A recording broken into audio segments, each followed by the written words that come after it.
Hey everybody, how's everybody doing today? Thanks for joining me today on a surprise live stream. I don't normally do one at this time, but I couldn't do one this morning.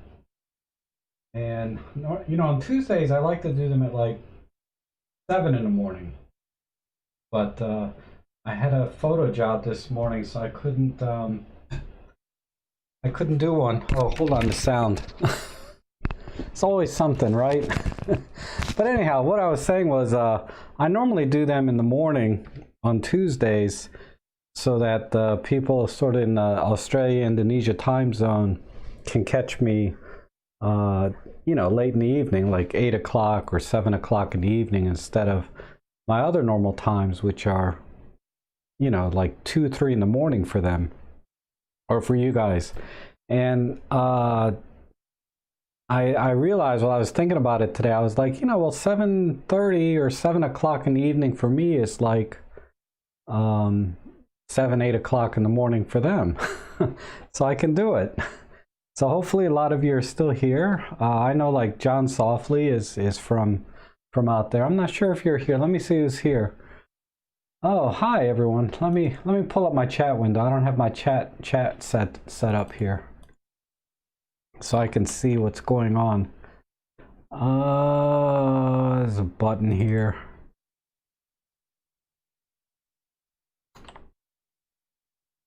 There we go. Now I can see. Awesome. And I got a new streaming device I'm trying out today. That it's kind of similar to that Blackmagic something, but it lets me switch between cameras. So like I got a Fujifilm X-T30. Right now I'm filming on the M1 Mark II, but I feel like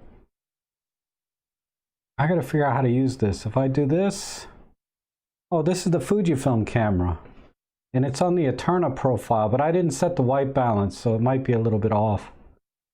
And this is the EM1 Mark II, where I have the white balance and everything set up. But anyway, hey, Seraphin, Randy, awesome, Demarkin, Demorkin, hello, Terry. No, I'm not editing tonight because then I'd be up till like midnight. I just can't do it. I'd have to start like at 6 o'clock and then start 7. Then I could be done by 9:30 with the editing, but I can't do it tonight because I started streaming too late for me generally. I was gonna start at 6 o'clock my time so that I could do the editing afterwards, but I actually had to edit my own photos today that I did on the job. So, and I have 2 videos I have to edit and get out too that the client wants. So, I made some money today, which is good, but I kind of miss streaming. I wish I could stream more. It must be really late for you guys in the UK. Yeah, 12:30 in the morning there for you guys. So yeah, this time slot, it's either 7 in the morning or 7 in the evening for me. Around that time is really for people Australia, Indonesia, that time zone, all the way out. I guess that's way west, or is it, yeah, no, way east of me, way east. Polar opposite, literally, right? But okay, wow, hey, Range Rider's here, but it's not bad actually for people here on the East Coast in the US and then also in California further west. It's just sort of that UK, Europe, France, Japan, that area, I think. That area there is kind of out of, timing's not good for you guys. But I'll be back on Thursday at my normal time. I was debating if I should stream just tomorrow morning, but then I got something tomorrow morning too. So it's man, I'm not used to being this busy. I don't like it. Honestly, it's just too much. 1 or 2 photo jobs a week is enough for me, really. But doing 3, it's killing me. That on top of doing video. If it was just the photo work, it'd be okay, but the video work is really hard and takes a lot of time. Oh, did I go on my date? I did, but it was nice. We just went to dinner, and then she was really tired. She ate too much. I don't know. She blew me off after dinner, so that was it. Went to dinner. No big deal. Oh, Deb is here. Kirk Radford. Oh, that's a new name. How are you? And I'm having coffee at like 7 in the evening for me, so it's like I'm gonna be up till midnight anyway. So maybe I'll do some editing. I don't know. I can show you guys the editing I did today.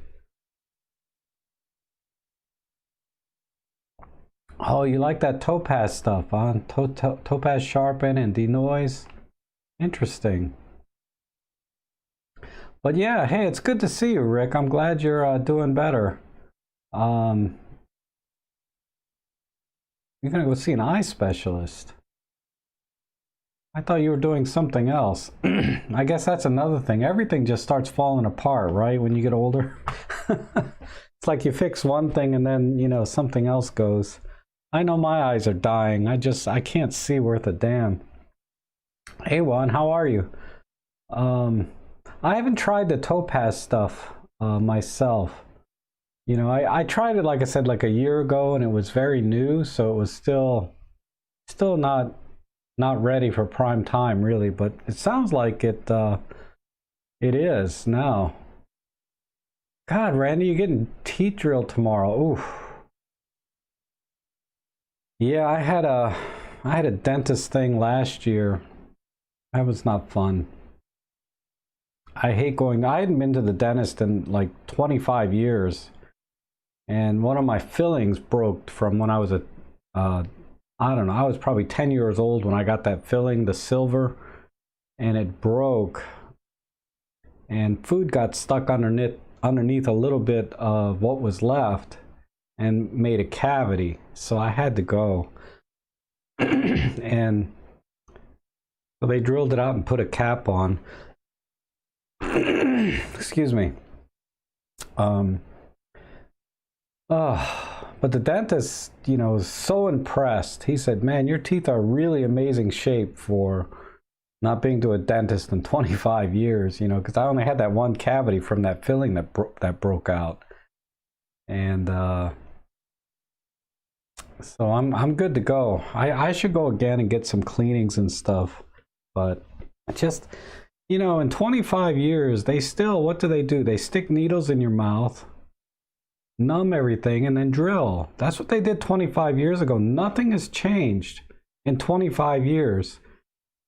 I don't understand. You'd think, you know, because the same thing happened to me when I went to the doctor. You know, I cracked one of my ribs, and they don't give you a cast or anything when you crack a rib. They just give you some Tylenol. And I'm like, didn't they invent Tylenol like in the 1950s? I mean, in 50 years, you're still going to give me Tylenol for a cracked rib? It's, you know, things in technology move so fast, but then things in medicine just, you know, everything's the same.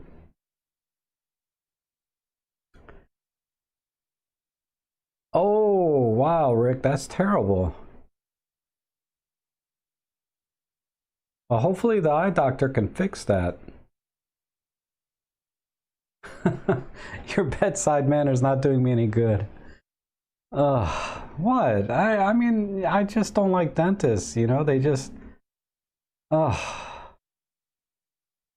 drill and everything's the same. Everything's sound. The only thing that's changed, actually, even when they take x-rays, it's exactly the same. You got to bite down on this frickin' thing and you put all this lead on top of you, you know, and they x-ray you. I mean, nothing has changed. I'm like, you know, I went there, I was expecting maybe they had an app or something that would fix it, right? Or at least do the x-rays. They got an app on their iPhone and you're done. But no, it's like everything is the same. Nothing has changed in 50 years.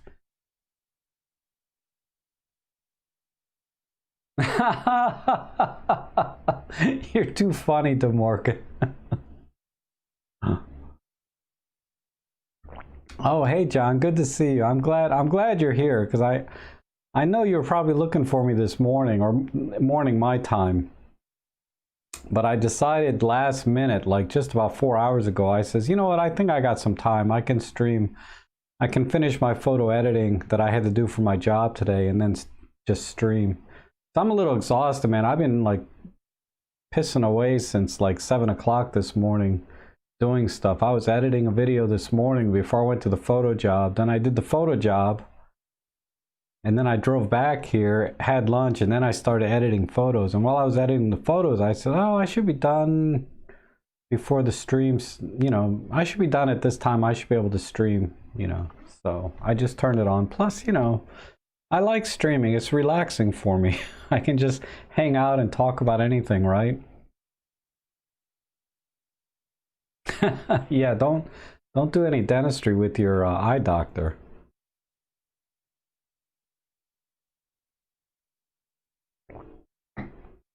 Instant X-ray?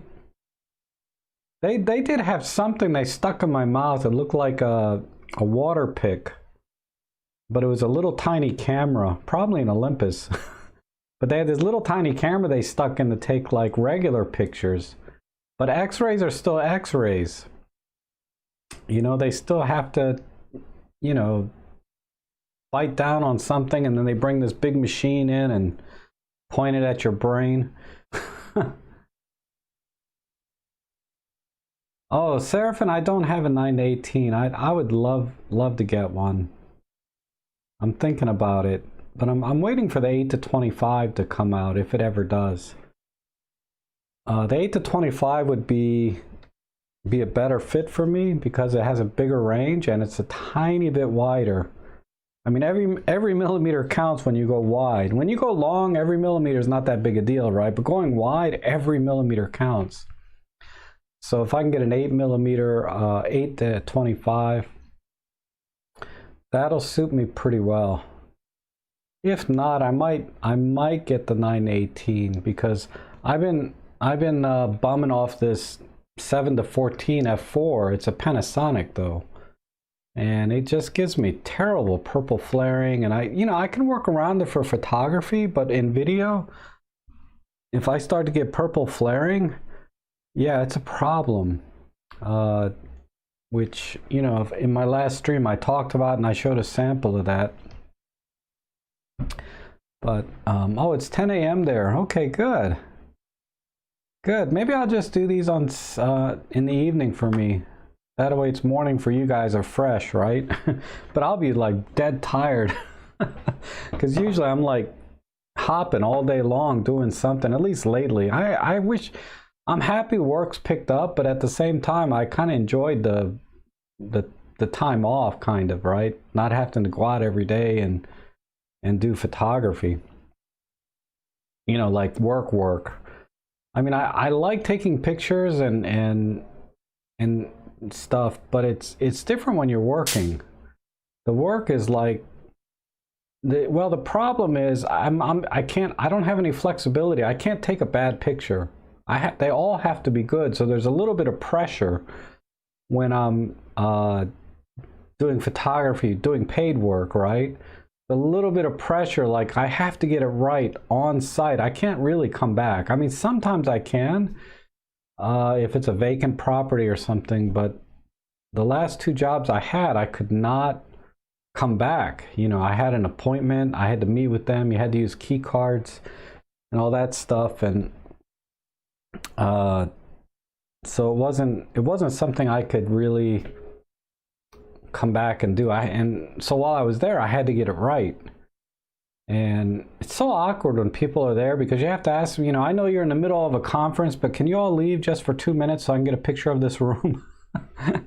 There's like 3 people in there making a conference. This place was amazing though. It's some kind of charity or organization. I don't know what they did, but they had about 15,000 square feet of office space. You know, like 9,000 of it was just conference space, where just huge conference tables and huge open spaces. And then the other side was, about 6,000 feet of offices, just individual offices. And there's really only one person that works there because of the COVID. Everyone else is working from home. So they have this humongous office space. So the agent there, the agent got the listing for renting out all the empty space because nobody's coming to work anymore. And it's really sad because there's so many spaces like that now. And these they're paying probably $55 a square foot for that space, and they're probably only going to get half that renting it out, subletting it. I'm in this beautiful space though. I should show you guys some of the pictures I got today. Let me see.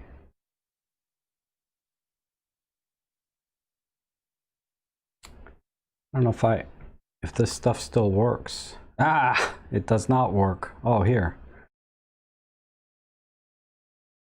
Yeah, so, well, dang it.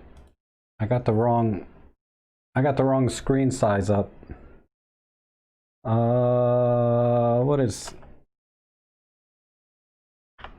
Give me a second. I want to show you guys a couple of these because I was really amazed. And it's photography related, right? Let me fix something. Let me add my picture in. Like I said, I'm using a new live streaming device that I'm gonna. Here we go. So one more thing. Let me just crop the left. Okay.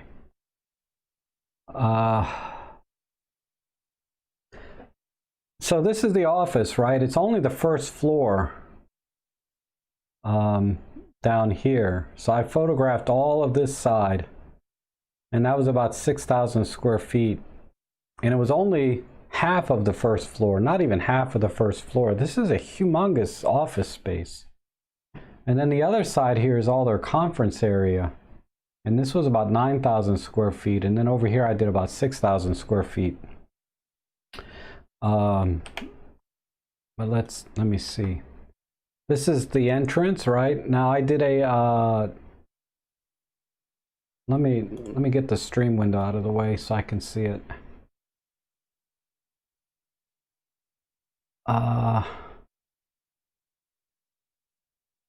Oh, hey Des, I'm sorry. You got the free, holy crap, you got an amazing deal. Free 1.2 Pro lens with the M1 Mark II so you got the 45. Holy smokes. And then Terry says, I had a disc fail 2 days ago and then had problems with the backup. Have you done any videos on different? No, I haven't done any, Terry. I just do, the way I do it is I have 2 hard drives, and they back up every night automatically in Windows. And then once the year is over, I buy another hard drive and I start saving to that one, and then it backs up. I buy 2 more, and typically I need to buy a hard drive, 2 hard drives every year for 1 year's worth of photos. And I'm debating if I should even continue to do that. But that's how I do it. I have 2 drives. But the backup is done automatically in Windows, and I've never had to recover anything because nothing's failed on me yet, really. I did have a hard drive fail. I had an SSD fail on me once, but I had it all backed up and everything was fine. So I didn't have problems with my backup either. But that's how I do it. And I label everything. Let's see. This is not. This is not the right folder. Well, this one I put a little piece of tape on here with some paper, and this one is all of my 2016 pictures on this hard drive. And then I got the rest of my hard drive somewhere, maybe in this drawer. I don't know. I put them somewhere. I think they're over on that shelf, but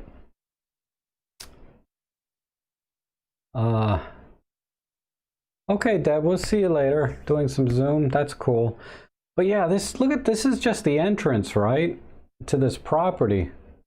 Oh, Levente, oh my God, what are you doing up at 2? Well, you're young. 2 in the morning's nothing, right?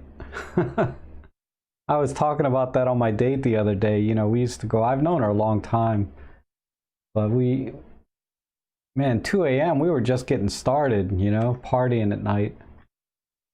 These are the individual office spaces, some cubicles.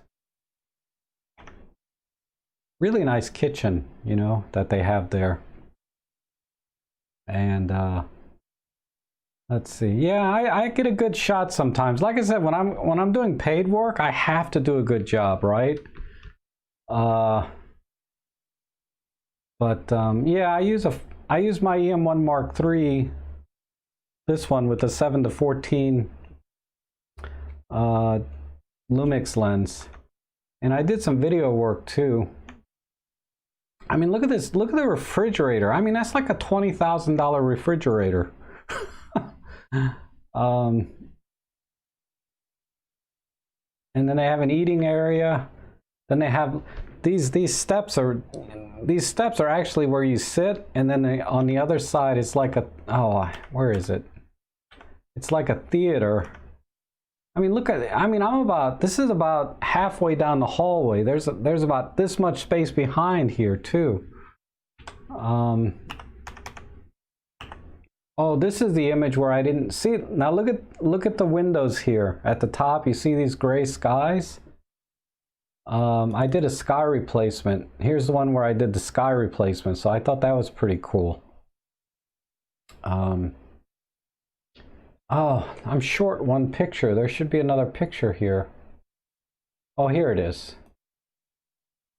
Yeah, this one. So here is where people sit down, and they got this movie theater, so you can sit down and watch movies or have conferences, whatever, on this giant screen TV. Oh, I just use Lightroom or Photoshop. I just use Photoshop. It's easy enough.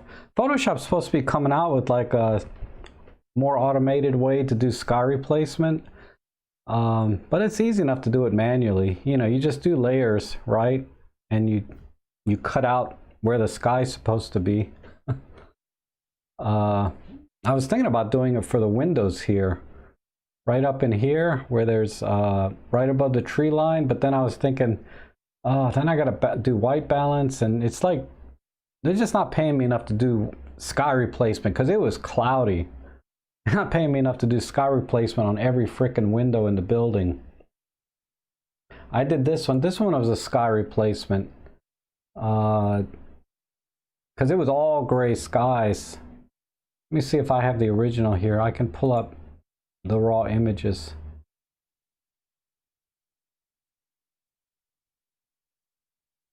What do you think about the new Fuji cameras that's rumored should be a competitor to the EM?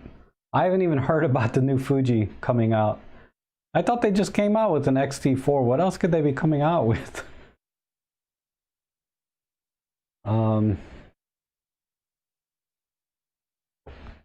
Yeah, honestly, I haven't heard. Photoshop has to go AI to keep up. I don't know. Maybe. I guess they would eventually. I mean, you can do everything in Photoshop and Lightroom you can do in almost anything else, but it's a little bit more manual process, right? But I think you can get the same results. X10S or something like that. Oh, okay. I don't know. When it comes out, we'll see. My XT30 is just collecting dust. I just have no interest in Fuji. Where's yeah, that was the last picture. This was the last picture I did the sky replacement. I got a little distortion here. It's a little bit off center. Dang it. I'm gonna have to correct for that. But anyway, where's why was I brought? I wanted to show you the other image.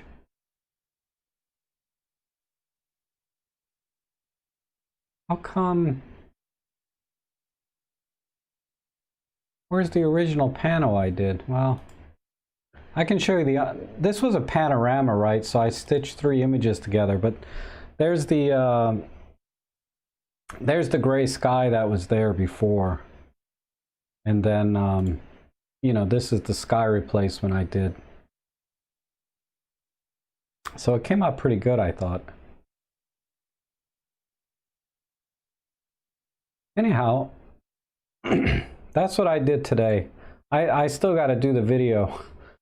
I have so many clips of video. Let me see. Uh-oh.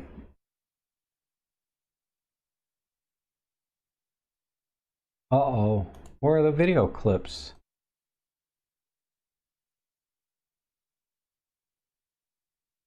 I have my DNGs, my Photoshops, and my RAWs. Where the heck are all my... Hold on. Oh, here it is. Yeah, I have 63 video clips. No. 68, yeah, 68 video clips I have to go through.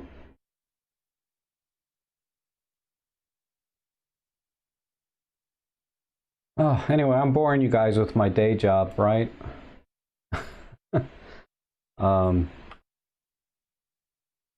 Don't want to bore you with my day job. Yeah, I agree. Yeah, Levante, I feel the same. The controls aren't as nice as they are. All right, let me rephrase that. I prefer the controls on the Olympus cameras over the XT30 and the XT3 for that matter. And I guess by extension, the XT4.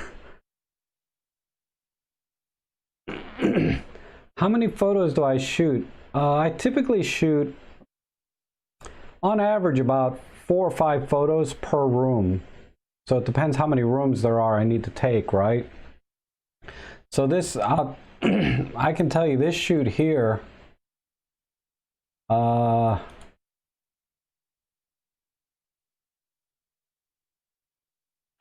just show you what it is.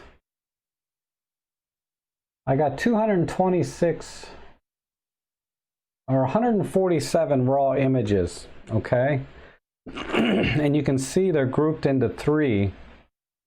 So these are all bracketed shots, +2, -2, and normal, right? So each room, and sometimes I have to do,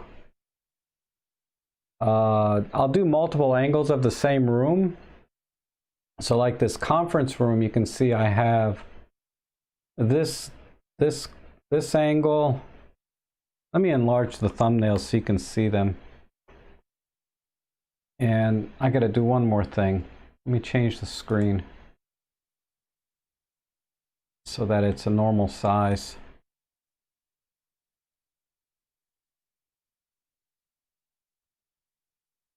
That way we're all seeing the exact same thing. All right, so so it's for this property I took 147 images, and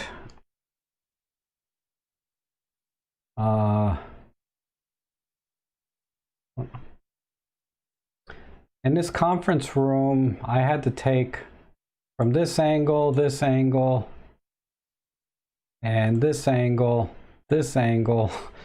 I took too many pictures of the conference room, long story short.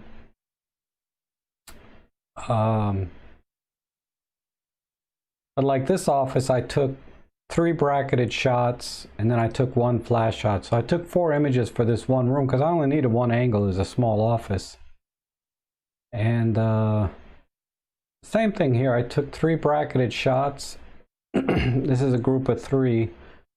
And I took a flash shot, but I adjusted it wrong. It was too powerful, so I had to take it again with a little less power. So this room I had to take 5 shots. And so on and so on. So I took 147 shots and I ended up delivering 30. Ended up delivering 30 shots. How come they're not showing here? These are the delivered images.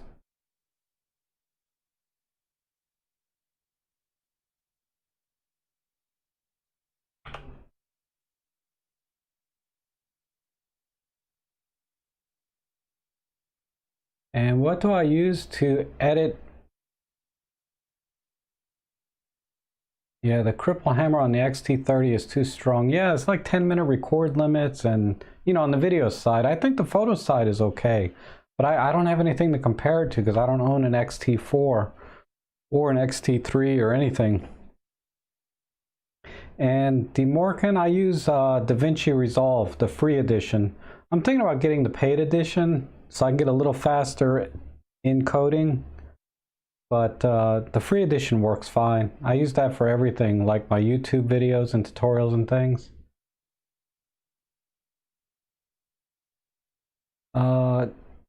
Thing about the EM1 Mark II, but I feel it would be unbalanced with the small lenses. No, it's not. Not at all. If you get an EM1 Mark II, you'll be very happy. It's going to feel great. And really, I have to find a shop that has it on display, but COVID, yeah. They ain't letting you touch stuff. Oh, really? They don't mind if I touch things at the camera store.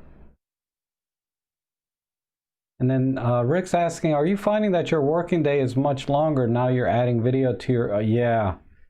So I used to be able to do a photo shoot, like that space was 6,000 square feet, right?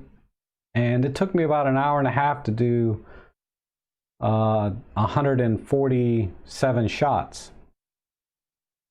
That said, I had to walk around a lot because I had to go to a different building. So I got almost 4,000 steps in today on according to my watch.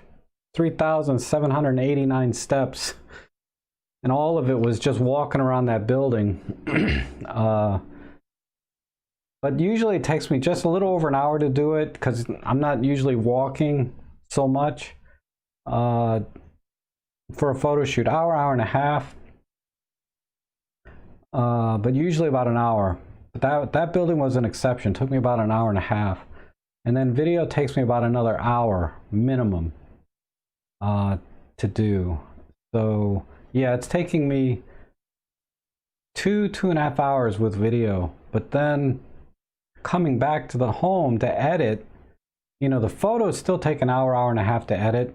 2-3 minutes per photo. So depending, you know, how many photos I delivered. So I did 30 photos there. It's about 90. So it took me about an hour and a half to edit those.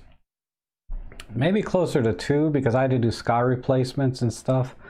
And I didn't know how to do it really. So I just went online and looked and they said, just layer it and put this behind. I said, oh, that's easy enough. So that's actually the first time I've really done sky replacement on a paid job. I tried it years ago and I said, oh, this is a waste of time. But since it was cloudy today and they said, can you do a sky replacement? I said, all right, I'll do it. I'm charging them though. I'm charging them 25 bucks extra to do sky replacement. And I only did it on 3 photos. You know, one I did because they asked me to. The other 2 I did because I wanted to see if I could do it inside the building, looking out through the window to see if it looks like cloud. It's nice outside, you know, instead of being outside, you're inside looking out. So I'm going to give those as freebies. But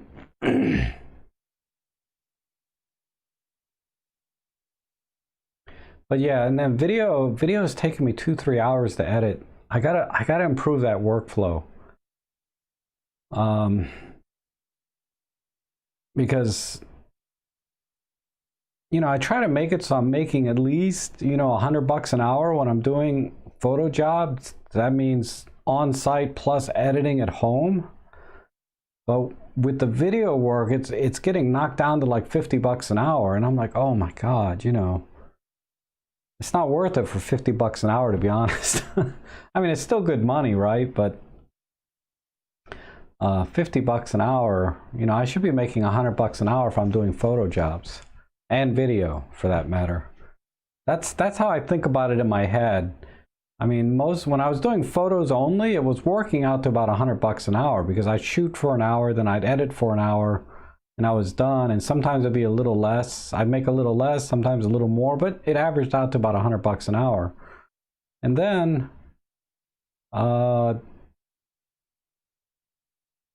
adding video, oh my God. Yeah, I got to improve because I'm new at video. I've only started doing video the last few months, and I've only done like five or six videos, and they're just taking me forever to edit. So I think once I get my workflow down, I'll be faster. And do I ever do HDR on my shoots? Yes. All those shots bracketed are HDR. All of these here. I'll show you.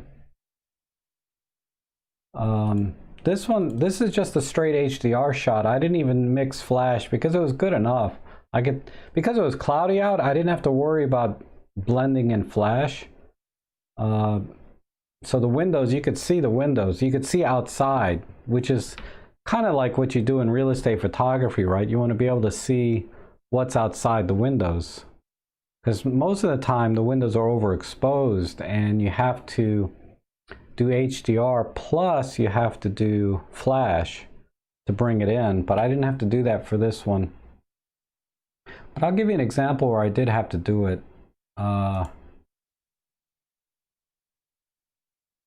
Let me go to a different photo because it was cloudy today, so HDR worked for a couple of the images. Six of them. Okay, all these ones that are digital negatives, these are simply HDRs. Like this is an HDR, right? Again, the windows were dark enough and the lighting was very consistent. This is a Class A building. So I didn't have to worry about mixed lighting, right? They had all consistent lighting, so I could white balance it very easily. Oh, I'm a little off here. This is a little bit warmer than the other one. I gotta edit this. So I gotta do a final review before I deliver to the client. I can see that this image is cooler than this one. But these two HDR shots. This is an HDR shot because this is the deli in this building, and I didn't. I couldn't just go in there full, with all my gear and set up flash and everything. So I just did an HDR there. And then of course outdoors, you have to do HDR because you can't, there's no flash powerful enough to deal with outdoor lighting. So this was an HDR. But then all of these shots, these are all flash mixed with, flash mixed with ambient light.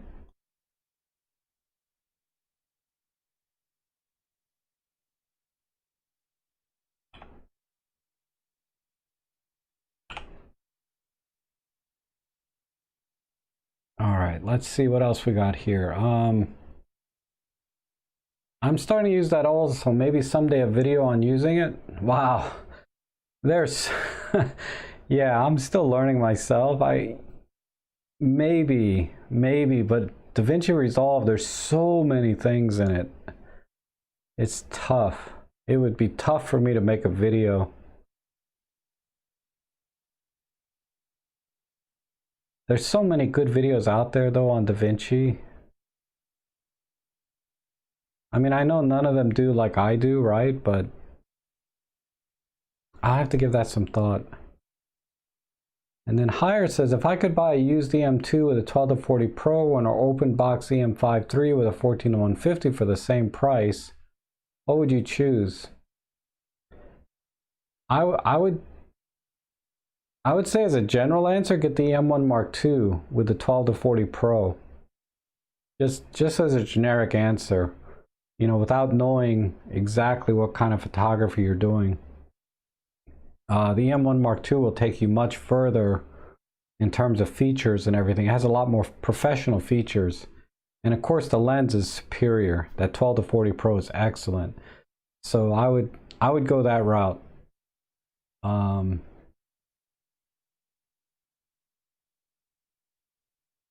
mean, if you want small, light, the smallest, lightest gear you can possibly have and you want to travel with it, EM5 III all the way. But if you're, you know, kind of an enthusiast into photography, M1 Mark II, no question. What's your rough hourly rate on the job, including editing and everything? You know, I shoot for $100 an hour. I mean, I don't charge hourly, I charge a flat rate. You know, it's $189 for photo shoot, right? Depending on the size of the property. And that takes me 2 hours, give or take, with taking the pictures and editing. Sometimes it takes a little longer, sometimes a little less, but on average, that's about right. So it's just under $100 an hour on average for most regular photo jobs. Now that I've added video, though, man, it's getting knocked down to $50, $40, $30 an hour. I mean, depending on the video. And it's totally my fault. I can't charge more to the client just because it's taken me forever to edit the video. Man, I almost had a cuss word.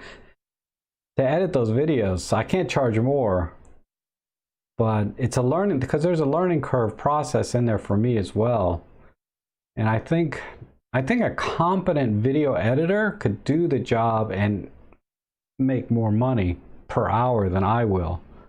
But I think as I get experience building up my video work, I'll be able to, you know, effectively get paid more per hour. For photography, yeah, about $90 an hour, you know, is what I make, because it takes me 2 hours to do a $189 job. And I charge closer to $300 to $350 with video. That's just not enough. I should really be charging closer to $400, but it's hard to find a client that's willing to pay that much to somebody that doesn't have that much experience, right? And I don't have a portfolio video that I can show off. I mean, I have a few videos and they're okay. They're not great. They're just okay.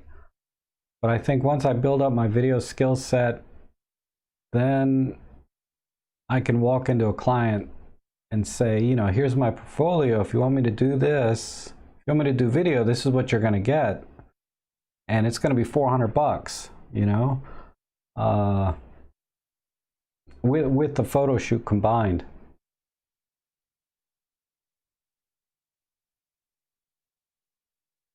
And Terry says, Rob, thanks for the chat. Gotta go. Okay, we'll see you later. Gonna oh yeah, man, I'm so sorry, Terry. I don't have any, I can't help you at all. It sucks though. It sucks when that happens. And then, sorry, Randy, there's some questions here. Do you itemize all that is to be done, then sign no? I have a really good rapport with my agents or the clients that I work with, so it's all verbal. You know, I just do the work, they send them a bill, then they pay me. If I was doing higher end things with, I mean, $1 million property in this area is nothing, right? That's everything around here. So,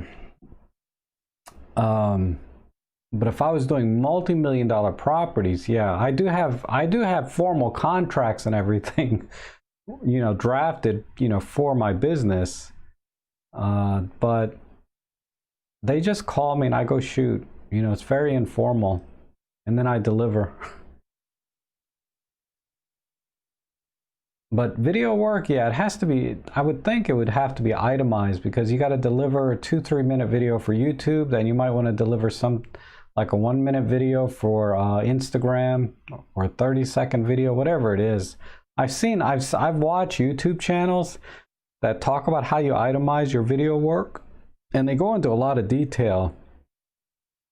But I'm just not at that level yet. I'm just starting with video. I mean, you guys saw my last video that I made on YouTube, right? Where I took you with me on a photo shoot, took pictures and did video. I mean, that's that's how it is. It's kind of like my live streams here. It's just very informal, right? I mean, I just kind of sit down, turn on the camera, and we just start to talk. And Levente's asking, do you do your HDR shots in Photoshop or Lightroom? I do them in Lightroom. You just right-click them and it automatically, yeah, you don't even have to right-click. You can do Control H. So I select the 3 bracketed shots. I actually don't even have to select them. I automatically stack the shots in Lightroom and then select all the stacked groups and hit Control H, and then it does the HDR. So it takes about 20-30 minutes. I don't count that as my time, but it takes about 20 minutes to HDR. I had about 51 stacks today. Took about 20 minutes to HDR those. I don't even know how to do it in Photoshop.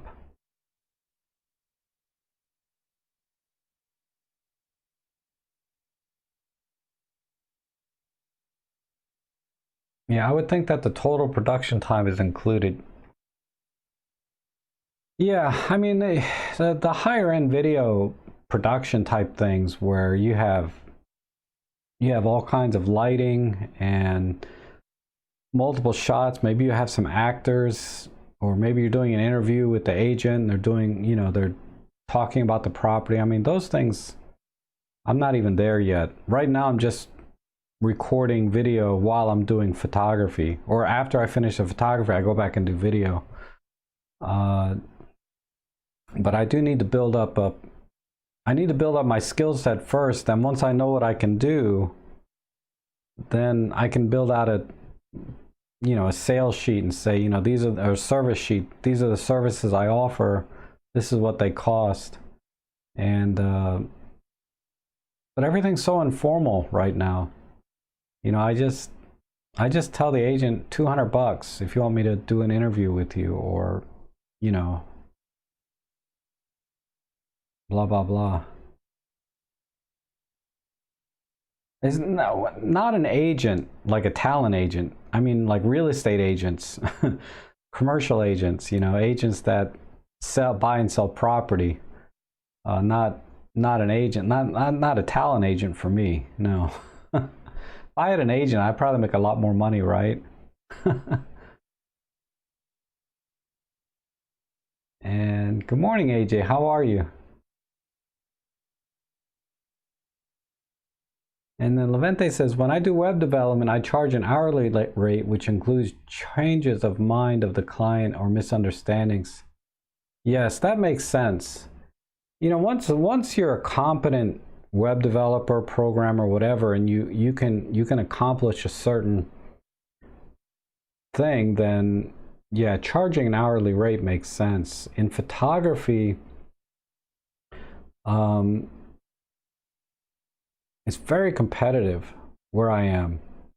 There's a really large real estate photography company. There's at least one big one here that charges flat rates for certain jobs. And it escalates quickly. You start adding video, 360, HDR, all that stuff, right? But I can't charge more than them. I have to charge a little bit less than they do. So I charge about 5 or 10% less than they do. And then if the agent gives me a lot of business, I discount it even more because they give me multiple jobs. I got one agent that keeps me really busy. But yeah, it's a little bit different. In web development, it's very common to charge an hourly rate, or charge per project. Larger projects, you might charge 10 or 20,000, right? Depending on what it is, plus a maintenance contract, to maintain the site, all of that. But yeah, photography is, you're in, you're done, and it's over. There's not like these ongoing projects where you're working with the client for a long time. You're working with them, you're going to the site for an hour, 2 hours, and you're done, right? So it's hard to, if I charge an hourly rate, I'd have to say, yeah, it's $300 an hour. They're gonna flip out. So if I tell them, yeah, it's $300 for me to do pictures and video, then they'll accept that. Then I can take as little or as much time as I need to do it.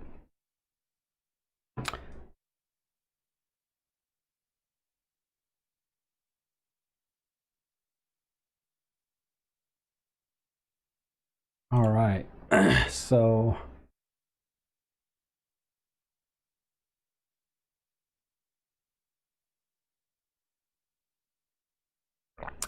oh, Rick, seems like you're back to normal here. You're helping everybody out. That's awesome.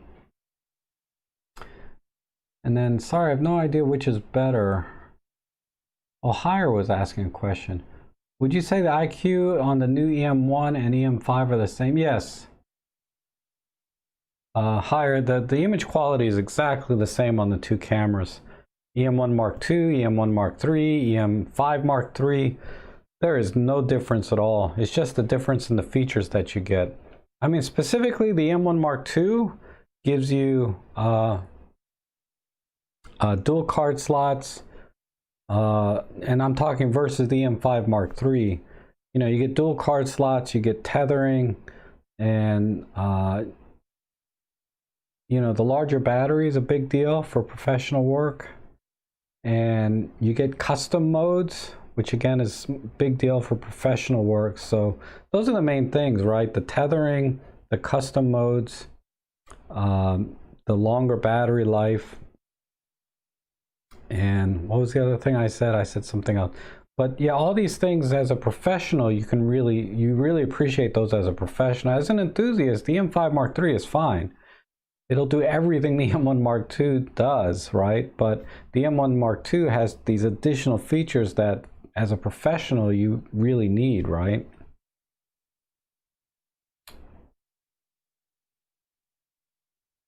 Oh, hey Juan, yeah, part 3. I know, I still got my notes sitting on my desk here to do part 3.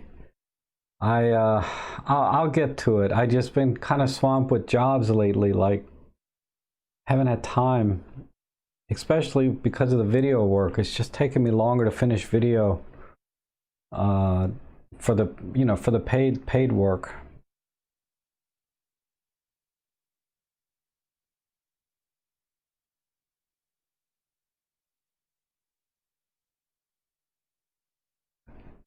And AJ says, I've hit a creative block because of lockdown in my state. How does everyone find inspiration to find a project or motivation to take photos?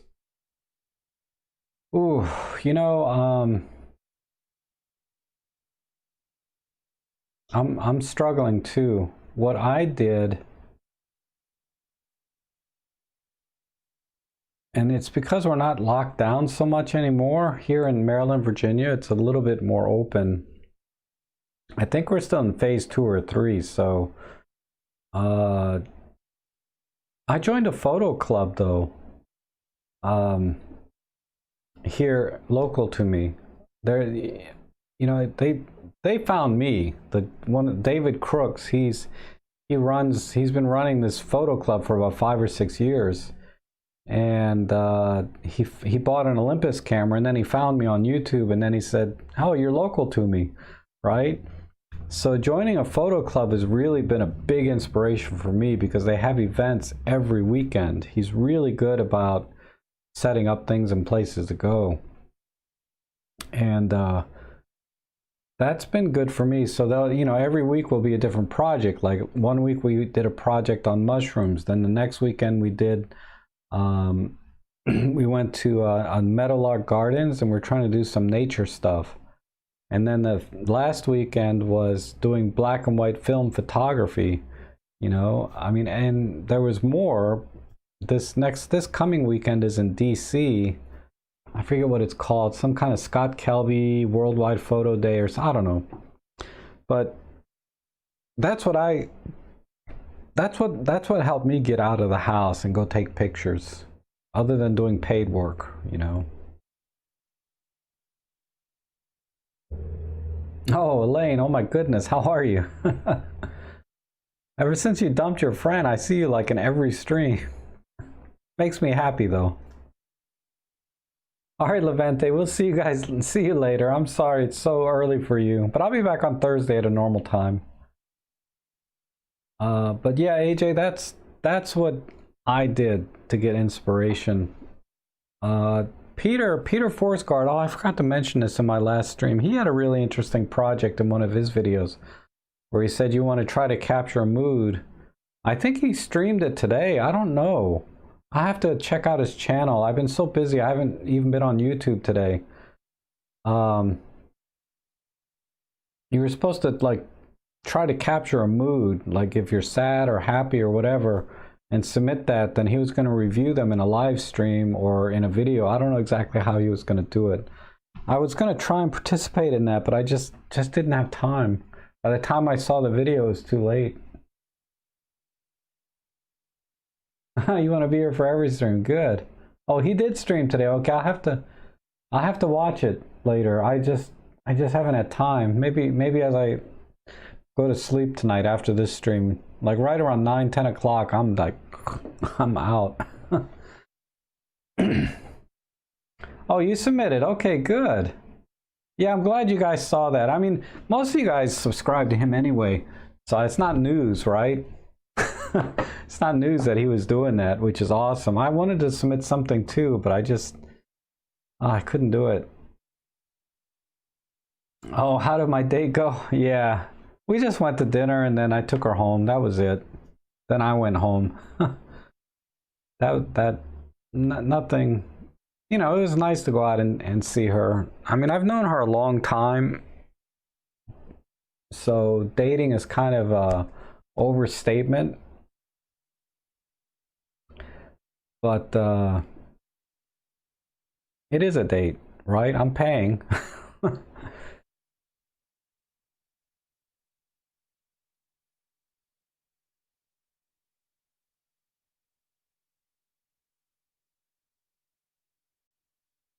And let's see. Well, the look on your face says it all. Yeah. But I look like this all the time. I could have won the lottery and I'd be like, yeah, I won. You know. Yeah, I hit the jackpot, 50 million or 500 million. I'd still stream though.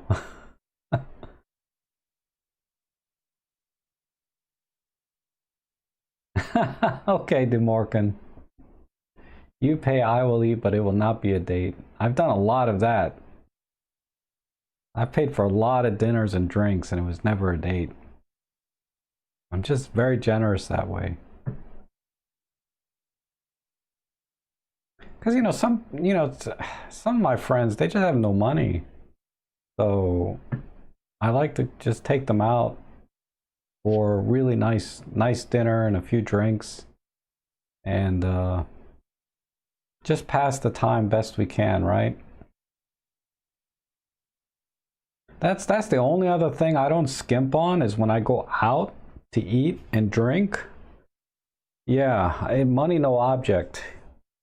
I mean, I don't look for 5-star restaurants or anything, but I do go to nice restaurants, at least in the area, and whatever we order, everything is on the menu. Doesn't matter.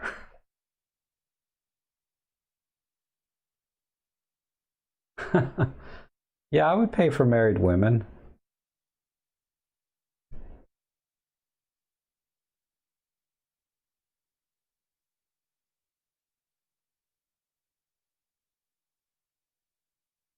Like I said, going out is just it's just a treat. It's one of the few things, at least for me. I know some people they don't care. Going out to eat is like a waste of time and money.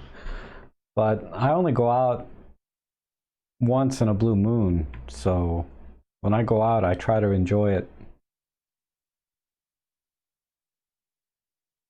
Oh, good night, Rick. I'm sorry it's so late. I didn't expect anybody from the UK to be here. Randy, I expect, because you're in California, right? So it's only like, what, 5:30 over there.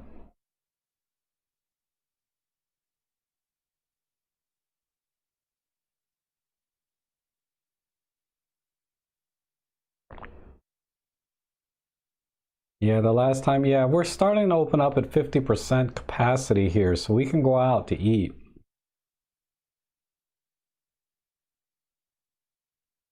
Yeah, that's right, Dumore. Can you plan your vacation around where you're going to eat? Absolutely.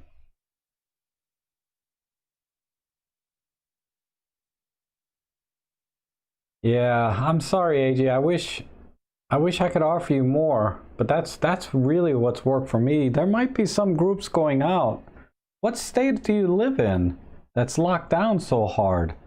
I mean, I thought most places around the country were pretty, at least in the US, were pretty the national parks and stuff were open.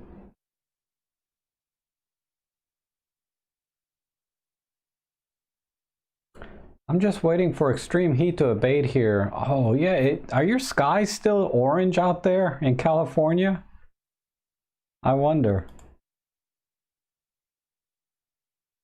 Because I remember a couple of weeks ago you were telling me because all the fires, everything was orange. And then about a week ago, it was really hazy here on the East Coast because of all the smoke from your state. Oh, it's clear skies now? Okay, good.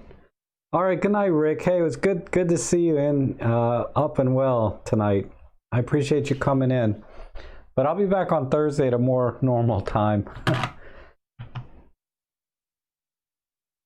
Oh, Melbourne, stage 4 lockdown. Okay, so it's not even the US. Wow, that's pretty harsh. And Louisville's locked down for protests. Wow.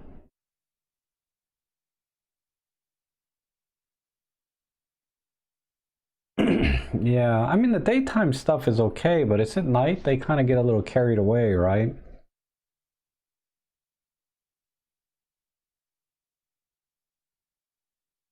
I mean, my neighborhood is bad enough without all this other drama being tacked on where I live.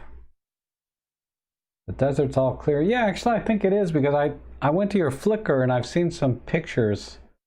I assume those were pretty recent and it was clear skies. I'm trying to remember. I think that was your page on Flickr. We have a 5-kilometer radius travel limit. Really? And until Monday had a curfew that we had to be home by 9. Holy crap. 5 kilometers is nothing.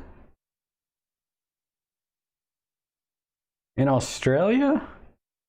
My God, it's nothing but open land out there for like 5 million kilometers in any direction. I can't understand why there'd be a lockdown there. Excuse me. That's shocking.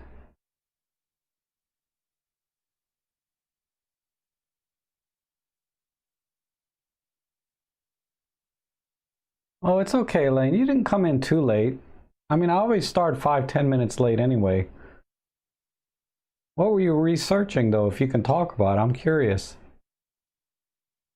Randy says, I went to the Salton Sea and documented the... Oh, yeah. That abandoned stuff. That was cool. That was really cool. I mean, it's very sad. I get it. It's very sad. I liked all the little commentary you made about, the dreams that people had when they made that place and then how the water receded. Yeah, it was very sad pictures, but yeah. Oh, and it stinks. Yeah. That's sad. But you guys should check out Randy's Flickr page. He does really amazing photos and it's all Olympus. Well, no, he uses Nikon sometimes.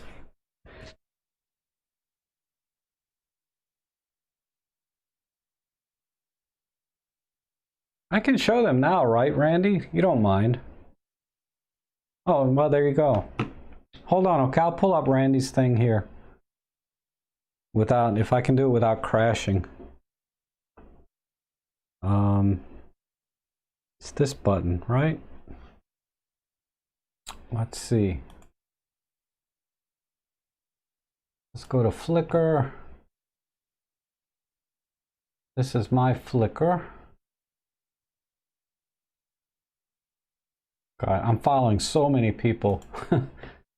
I've never been a big Flickr guy, but yeah, here's Randy. It's Randall Scott Dunphy. So you should be able to find it. from there. I'll paste the link here into the chat.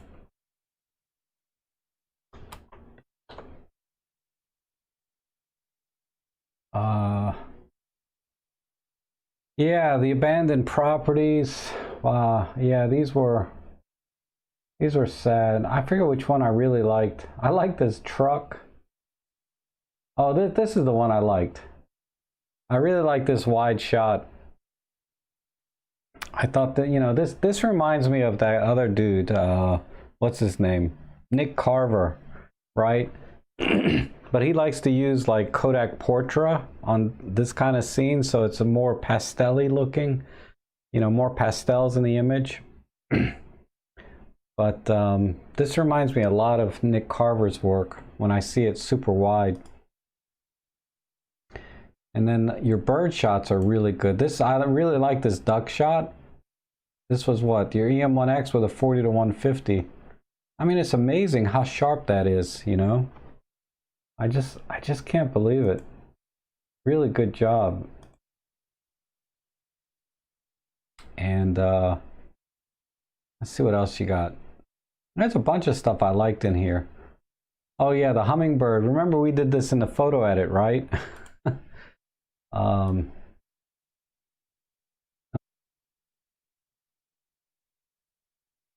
Let me set this up so we can look at stuff together.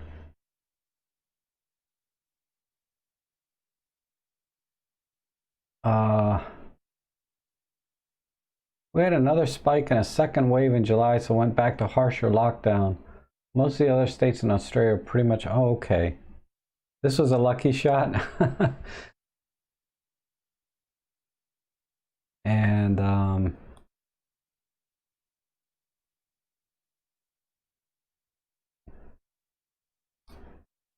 yeah, but Randy has some amazing shots in here. Yeah, here are the fires, right? You were telling me about. And how all your skies are orange and everything now. Whew. Gosh, just amazing. Look at that.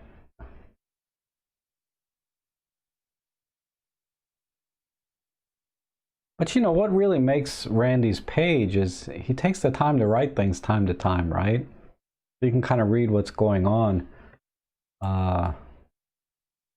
Not all the time. Sometimes bird is a bird. Look at these three birds.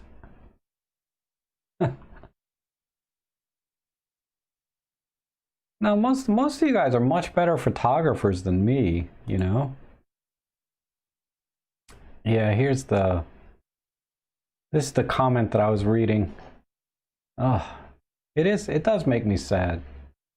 Everything going on here.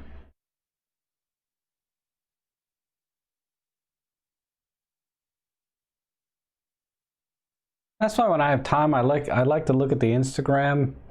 But then when you go on Flickr, you really see, especially for black and white photos, you really can see the tones and everything a lot better on Flickr, because they're basically full res images, right? Whatever you decide to upload, you see the whole thing. And yeah, I've been to your site, Randy. I forgot about that. But there's a link to his website on this Flickr page, on the front page. So if you guys go to his website, he's yeah, he dribbles on a lot more than he does in Flickr. I don't mean to call it dribble. I mean, it's really interesting stuff, but I just if you really want to read a lot of stuff, Randy's taken some time on his website too.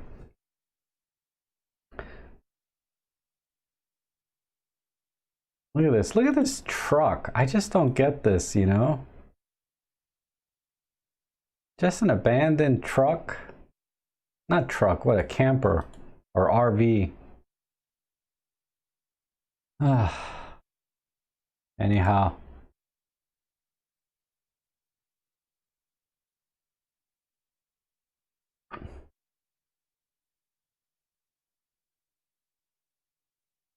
Yeah, I saw that. There's a refrigerator on top. I know. You know, this is somebody I've been following for years and years and years. I think at least since 2012. She this girl takes really beautiful pictures of her dog. And just so you guys know, this is why I got into photography, because I wanted to take pictures of my dog. And I found her Flickr page, and it's kind of inspired me. That's this of all the people, of all the people that inspired me in photography, she probably inspired me the most, because it was the reason I got into photography, was to take pictures of my dog, and that's what she does.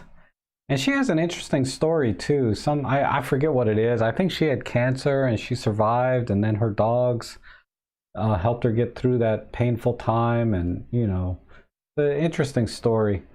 Meg Price, but you guys should check out her page. She's got thousands of pictures of her dogs, and she does really amazing photos on it. And she's using like a very basic camera. If I remember, she was like using an entry-level Canon, you know, 6 or something, you know, like the $400 camera you buy at Best Buy. Just very simple camera, but she takes really great pictures.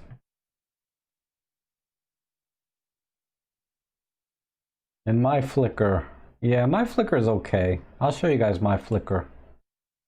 Where is it?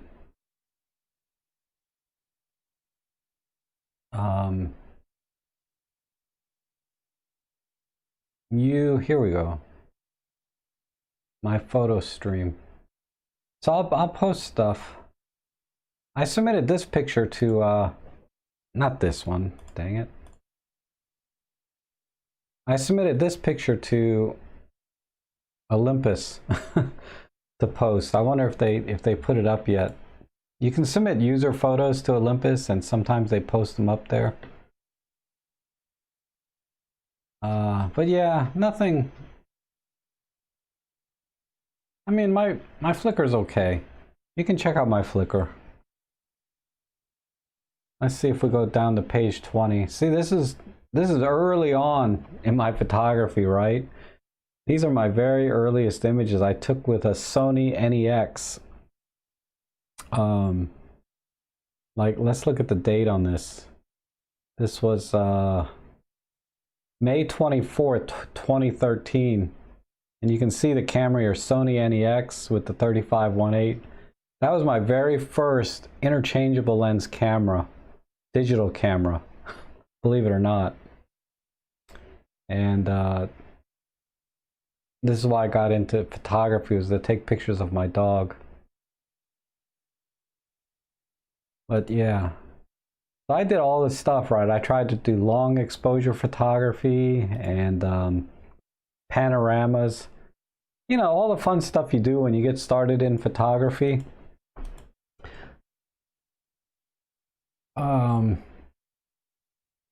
You know, the sunsets. But it was mainly about my dog. Yep, tried to do twilight. Then I tried to learn about composition, right? You can see, what is this? This was also May 2013. So I watched videos on composition. So I was like, okay, rule of thirds, rule of odds, all that stuff. So a lot of these shots are I was just trying to get all artsy fartsy. I like this shot. Just, I framed myself in this window pane, but it was all glass. It was a mirror. It was a mirror. Is it some antique show? I'm getting all nostalgic. I don't know. I'm probably boring you guys looking at these old photos. But this is oh, my hat.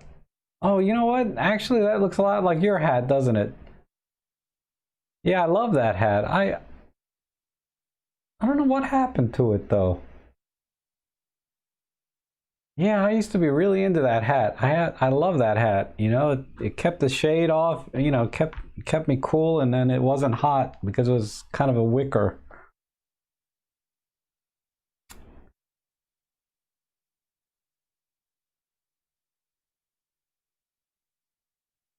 But yeah, you can see I was really Really trying. Then I tried birds in flight, then birds, long exposure, sepia. Too bad Lauren's not here. He would like that picture.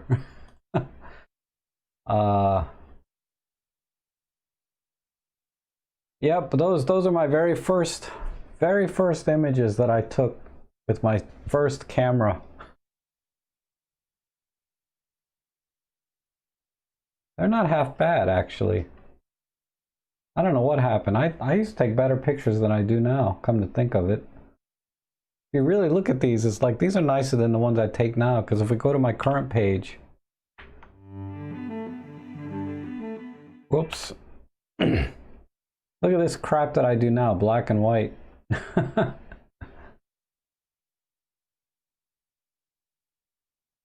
I don't know. I think my pictures when I first started look better than the ones I take now.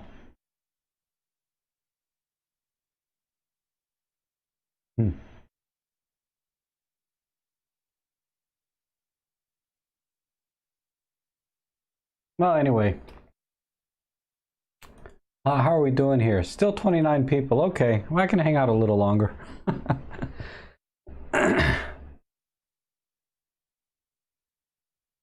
That was one of my very first portrait shoots that I did. Never did a portrait before, but there you have it. They're okay. Honestly, I like doing black and white now.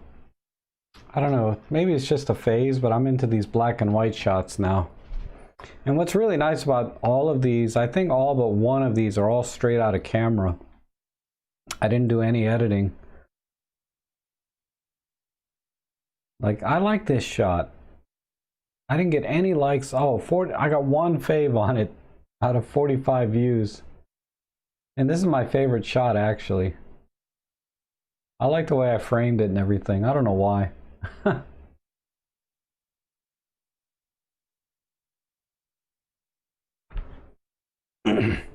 My first one's on oh my god, P-Base.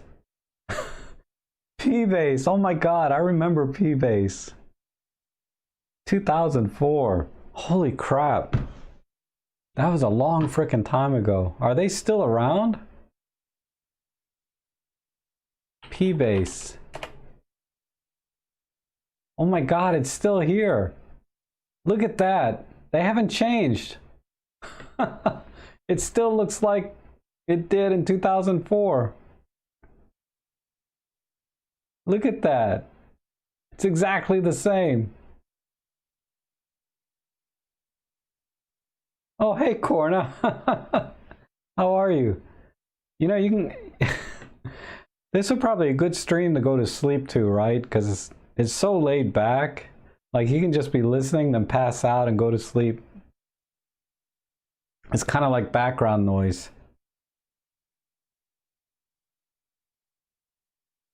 Wow, I can't believe this. People are still posting to this. Let's go to popular galleries. Wow. Shocking.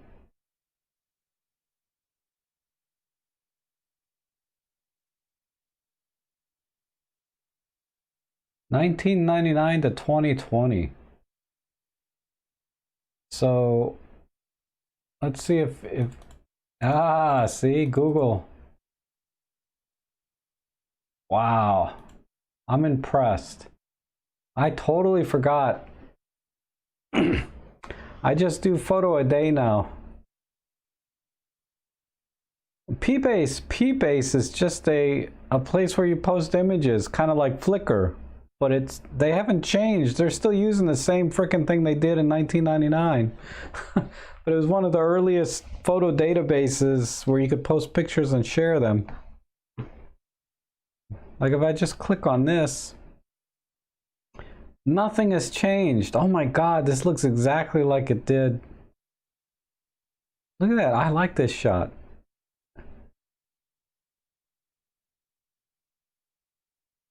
$2000 HTML is the new vintage. Too bad Levente's not here anymore. He'd probably be having a heart attack right now. What are these?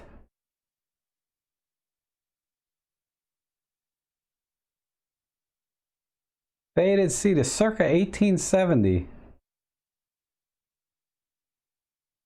Scanned from a badly stained and faded CDV. Wow.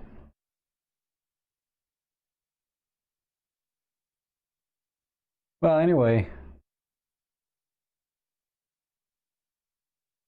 That is shocking. I can't believe they're still...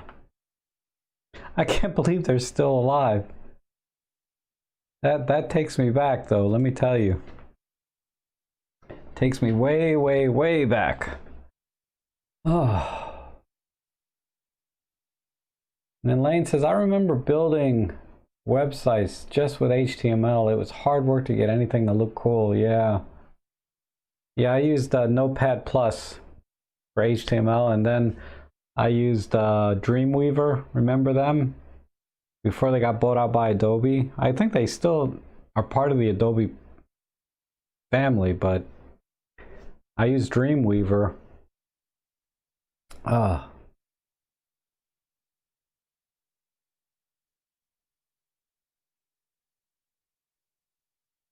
Cancer bills. I had to cut my online accounts. Oh, I'm sorry, DeMorgan.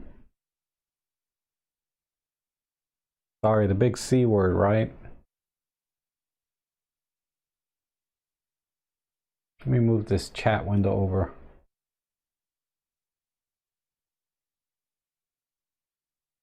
Life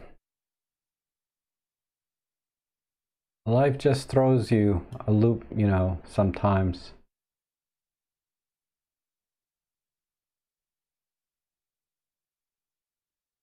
Oh, good. I'm glad to hear it.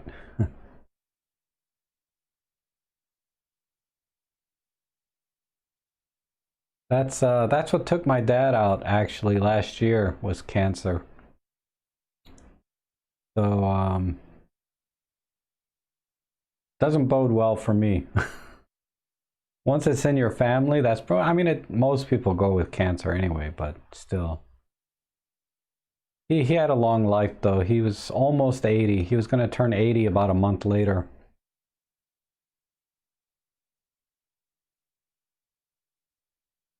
Yeah. I can't believe they haven't found a cure for it yet. You know, it's like, it just seems like they should be able to. Well, I talked about that early in the stream. It's like they still give you Tylenol. And dentists, nothing's changed in the last 25 years. Yeah, Dreamweaver, right? Corna?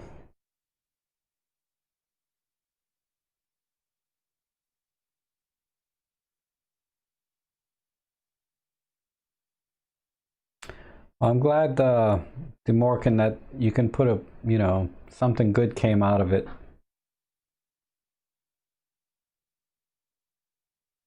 Yeah, I'm sorry, Elaine. Yeah, cancer is just something. But a friend of mine from high school died at 50 from pancreatic cancer. Or 51. I mean, he was, you know, too soon. His daughter was just about to go to college. He wanted to be able to go see her off to college, but he didn't make it. And he has two younger kids still in high school. And yeah, I don't know where they are now, because I think his mom passed, their mom died years and years ago. He raised them by himself, 3 kids. I don't know what happened to them. I wasn't that close with him. I knew him really well in high school, but we lost touch. And we were starting to touch base again because he got into photography. And I was like, oh, we should get together and start taking photos. And then I didn't hear from him for a while. And then I saw a Facebook posting that he was in the hospital. And I'm like, what the heck are you doing in the hospital? So I went to go visit him in the hospital. And he told me, you know, about his pancreatic cancer.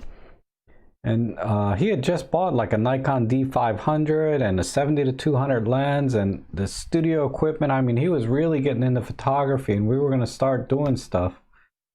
And then it took him out. Yeah, it's fast. He only lasted 3-4 months once they found it, but he was already in stage 4 by the time he found out, you know, because there's no symptoms, right? You just You're not hungry, you lose a little weight, you go see a doctor. Oh, sorry, stage 4. It's like, what? And that's the way most cancers are, right? It's like by the time you have symptoms, it's already over.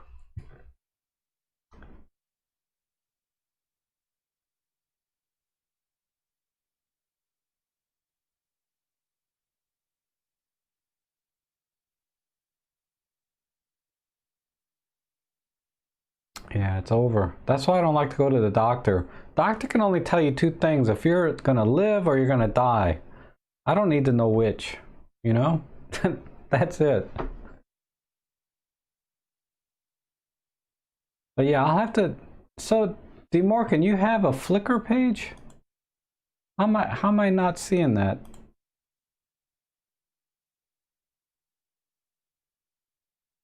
Let me get off P-Base and go to Flickr. I can't believe P-Base is there.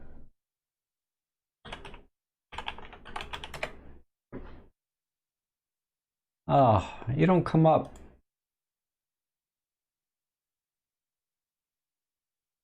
What's it say here? D-E... Yeah, I spelled your name right.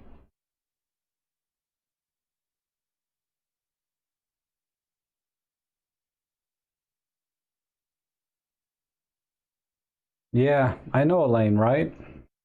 What's your username on Flickr, DeMorgan? I can't... you don't come up under your name. DeMorgan, right? Oh, I gotta search under people. See? I'm an idiot. I was looking, search people. There we go. I was searching for pictures.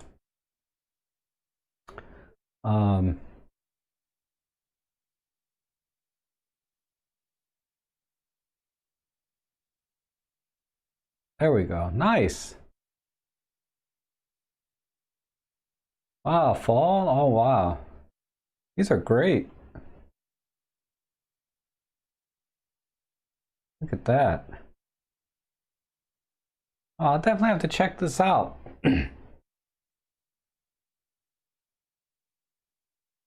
Yeah, really good tones there. You know I'm a black and white freak. Oh, I like this one. Wow.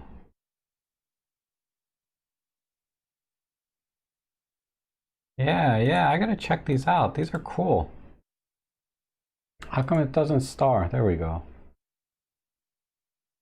Man.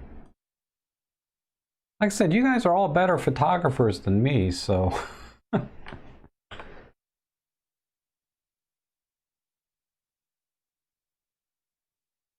Where's my...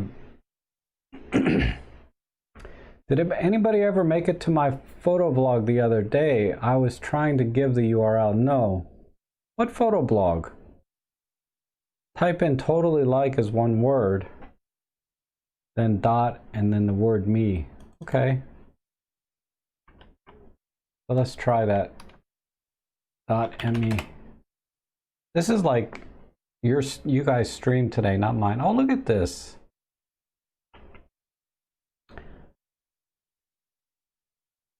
Man, you guys are awesome. Look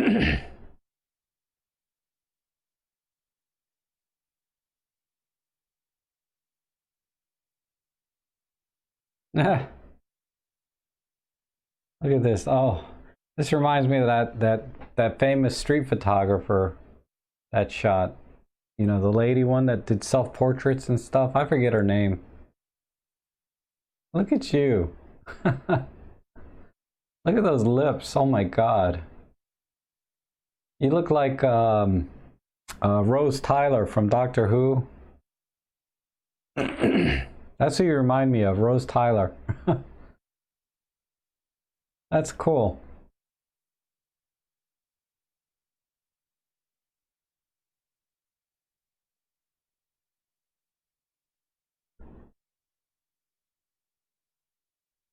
Elaine, I have a lot of crap photos on there. No, they're nice. That's cool. Oh, hey, Provocar, thank you. I'm glad to help. I should I'm gonna start making some more soon, but I got loaded down with like actually paid work, so I've been so busy. And I just finished some work today, and just sat down and said I'm gonna start streaming. I just streaming is so easy and it's relaxing for me that you know, because doing videos and tutorials, oh my god, it takes so long. It's a full day to make like a 10-minute video. So that's why they're so far and few between. It's hard for me to get a full day free. I can always squeeze out an hour, 2 hours here and there for a stream, but man, doing a video, but those are the ones that I think help people the most. I mean, these streams are fun, but I don't know how helpful they are.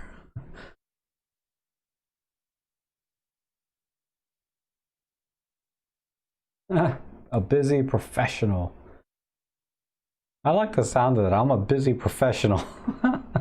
You'd think I'd be driving like a fancy car and living in a big house, but I'm a starving artist. And Elaine says, I just bought the M10 and now I found in my research that of course I have to buy. Now I can't afford it. What course? What are you trying to study?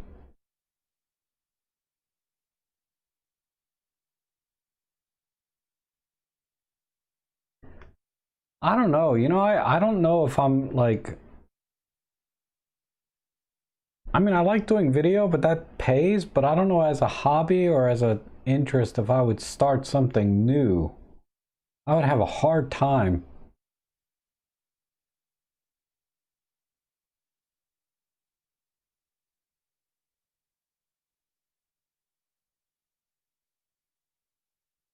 Elaine, you have a YouTube channel too?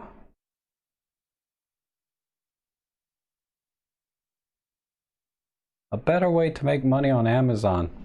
How's that? Selling books like Tony Northrup? What did he call his book? I bought it actually back in 2013 or 2014 when I was starting out. What did he call it?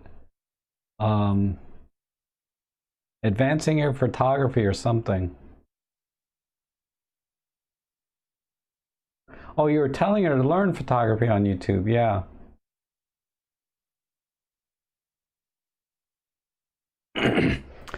What the heck is Tony Northrup's book called? I can't remember. But I did buy it for $10, you know? You can learn from robtrek a little bit. I need to do more. I need to do more photo vlogs, right? Where I'm actually out walking and taking pictures and thinking out loud about the composition and the settings that I choose and why. I should do that. Those are not hard and they're fun, you know? It still takes time to edit the video, but the actual creating the content itself is very enjoyable and fun and easy to do.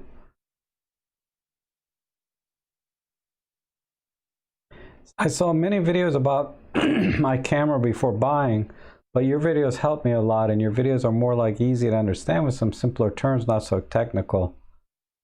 Yeah, like I said, I try to make the videos for beginners, very basic, and I don't skip anything.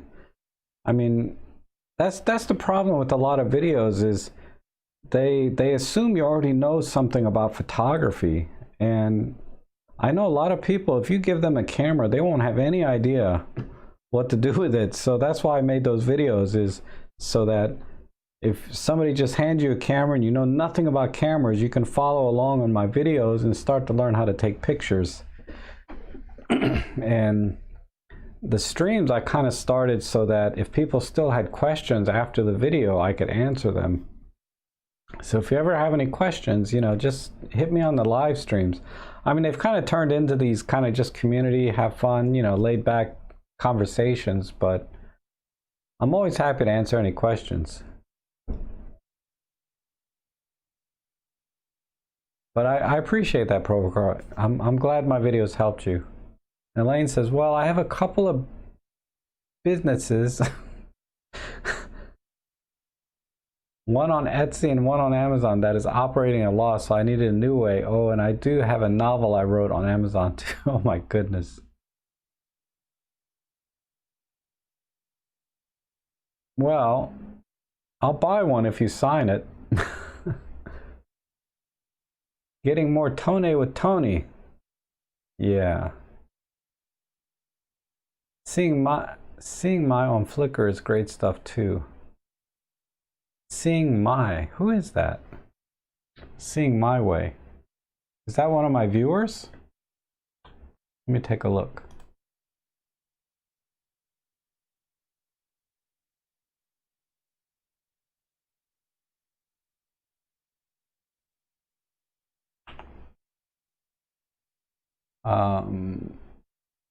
Flickr.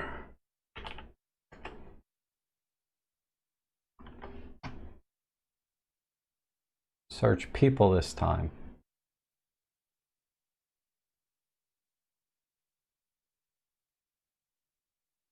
It's only got like 5 photos. Oh, wait a minute. She's actually one of my viewers.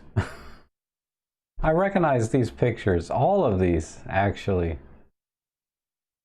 I think I edit this one on one of my streams. That looks a lot like the edit that I did.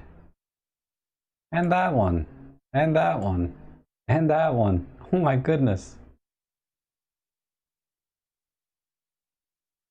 That's awesome.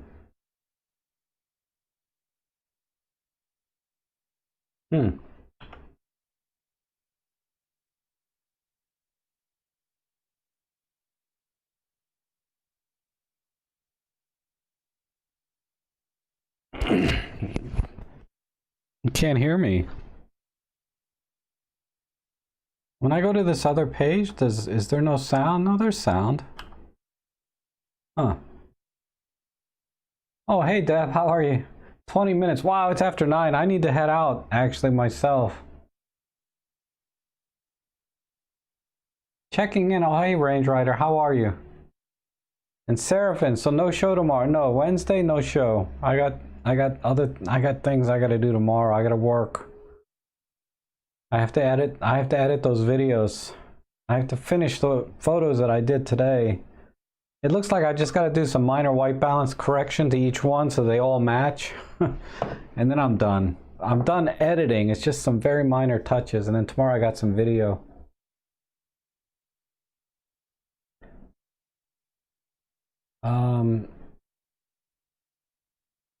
Off the top of my head, I think Tony's book is Stunning. Yeah, that's it. Stunning Digital Photography. That's right. Thank you.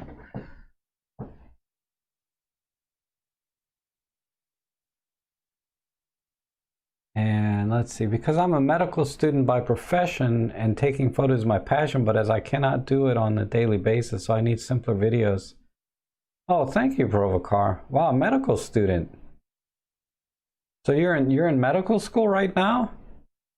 That's not a small thing to be in med school. You got to be kind of best of the best to get into med school. They're so hard to get into. So congrats on that, man, if that's the case. Find a cure for cancer, please, for me. Okay, because I'm gonna die of cancer, I know it. So in about 20 years. I want you have 20 years, well, yeah, I'll be in my 70s, so find a cure for me, okay? And because I helped you with your camera, you helped me with my cancer. There you go. All right, Randy. Sounds good. Sunrise. You mean sunset, right? Oh, and you bought the M10 Mark II last month. Good. That's a great camera. It's really, still, I should do a video and talk about that camera, how it's still the best. Yeah, I know, the sunset. Yeah, go get the sunset, you know? I'll be back on Thursday.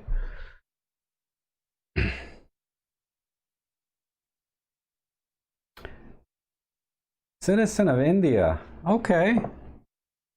Yeah, I guess by your name that you're Indian. Provocar, Sakar.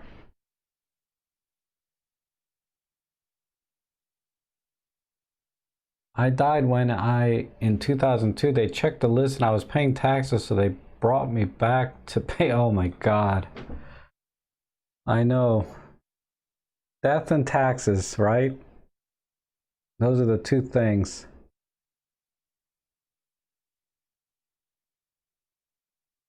But yeah, that's awesome, Provocar. Find a cure, man. I think my primary care doctor is of Indian. Well, I don't think. I know he is.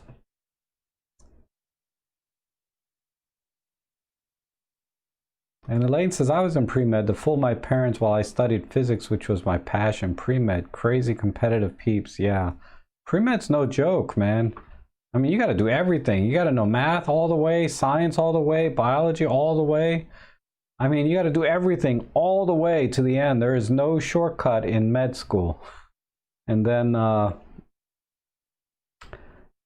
so you got to do it all. You got to do it all in med school. And then once you're done with school, you got to go into like internships.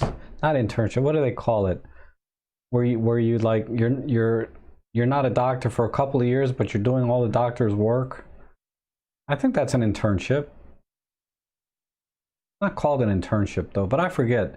And then after you do that, you know, good luck.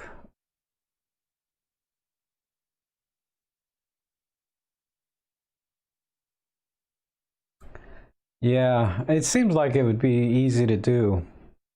At least by now, because there's so many things. There's so many advances in technology that you'd think we'd be able to make an app that could cure cancer. Technology should cure everything.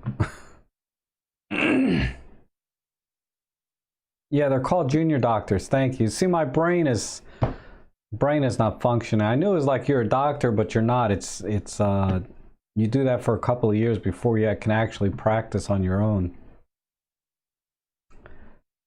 And Elaine was in pre-med, but she studied physics. Wow. And then you became a computer scientist. I can see that. I don't know when the new Star Trek series will start. Probably January though, you know? That's when they did it last time. Didn't they start in January? They'll probably start in January. I'd like to, you know what's stressing me though is, you know, I like the Orville, but I think that's going to Hulu. I don't know if that's the next season's come out yet or not. So I got to pay for another subscription. Thank God Netflix has Karate Kid now. Because I was going to pay for a subscription to YouTube just for Karate Kid.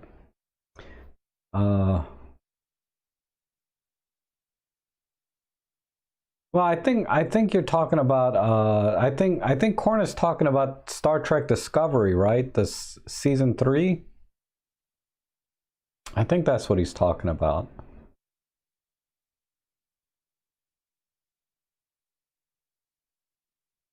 So Provocar, what'd you get on your SATs? Did you take the SATs? I'm curious.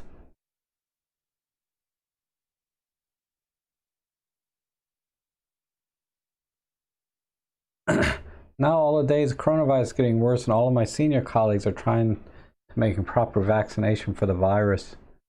Yeah. But I think Corny, you're asking about Star Trek Discovery Season 3, right?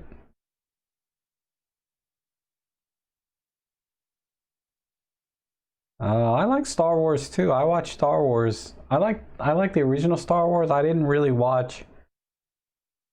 I watched one of the newer ones. The one where they had, I don't know. Which one was it? It was the one with I can't even remember. It came out a few years ago, and I haven't watched any since then. There's been 3 or 4 Star Wars movies since then. And I wasn't that crazy about that one, so I didn't bother to watch the rest. Yeah, Picard's gonna be a ways. I was a little disappointed in Picard too. I'm not a big, I'm not in love with the new series Discovery and Picard. I thought that, I don't know, they just seem very, it just feels like there's some underlying agenda to them, like they're trying to preach something to me. And I don't feel like there's really a story there that, there's this arc that goes, I don't know, it's, I try to ignore that stuff because it's really, there is a story there to follow, and you can kind of ignore some of the crap messaging that they put into it. But I don't feel like there's anything original there anymore, I just, I've just seen it all before. I think ever since, it's like, I don't know, it's just hard to find anything super original anymore. I think The Mandalorian or whatever looks okay. I don't have Disney, so I haven't watched any episodes, but I like the previews that I've seen of it. But it's like every time I start watching the Star Trek Discovery, Star Trek Picard, or anything new, I already know what's going to happen. And yeah, the special effects and everything are great. I mean, I love the shows visually and cinematically, but the storyline is just a little bit too predictable and not deep enough for me.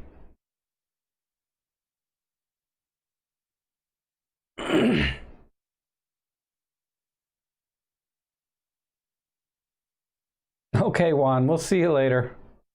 Thanks for coming in. We're talking about science fiction now instead of cameras, but it's okay. Mr. Sagan, you talking about Carl Sagan? Yeah. TNG is still top notch. Yeah, TNG, at least every episode was pretty self-contained. I mean, they had kind of the double episode sometimes, but for the most part, every episode was self-contained. And I kind of like that a little better than these really long story arches that go on and on. And they got these episodes in between that got nothing to do with the story arc. Except for maybe 30 seconds of this episode deals with the arc of the entire story. That's what bothers me about the new episodes, is you're watching it and there's this story arc, and then they'll have these episodes in between, 2 or 3 of them out of 10 will be like nothing to do with the story arc itself, except for maybe 30 seconds of it or 1 minute. And then that little story is just meaningless, Holy crap. Where's my dog? I need a cat. A little mouse I got a little mouse running around my house. I mean, I could get a mouse trap and it'd be gone in a day, but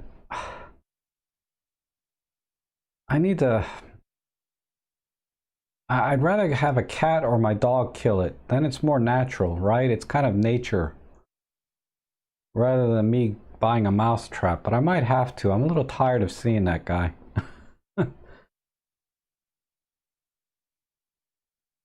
Yeah, like I said, I don't mind the special effects, but there has to be some story that makes sense. Yeah, mousetrap. I mean, a mousetrap that kills it dead. I don't like these, like, I don't know. Maybe I'll get one that'll just catch it and then I can let it go in the backyard or something, but then it'll be back, right?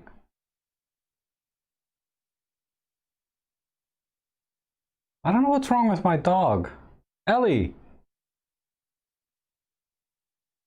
Ellie, come here.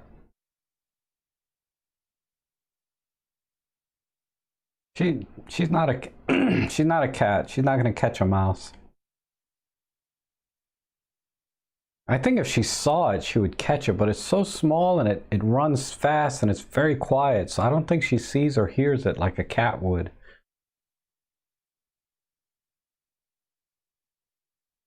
Yeah, sick the mouse. Cause I'll see it running across the room and I'm looking right at it and Ellie's like passed out, sleeping, didn't hear anything. I'm like, come on. Why? Uh-oh, what happened to my stream?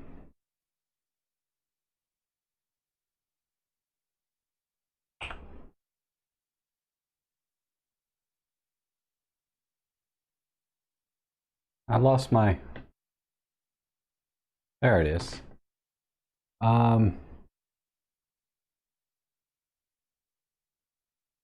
Rob, you quickly showed a new camera, an XZ2. How did you happen to acquire it? Oh, yeah, my XZ2. This thing. I saw it on my, there's a local camera store here to me, District Camera, that I love to go shopping in at. And I saw it on their website because I'm always looking at used gear, trying to find a deal. And they had this there, and I said, and I looked it up and I said, man, this is a cool little camera. So, and I remember a viewer was telling me that they used an XZ2 and they loved it. And I got this for like $89. And it's great.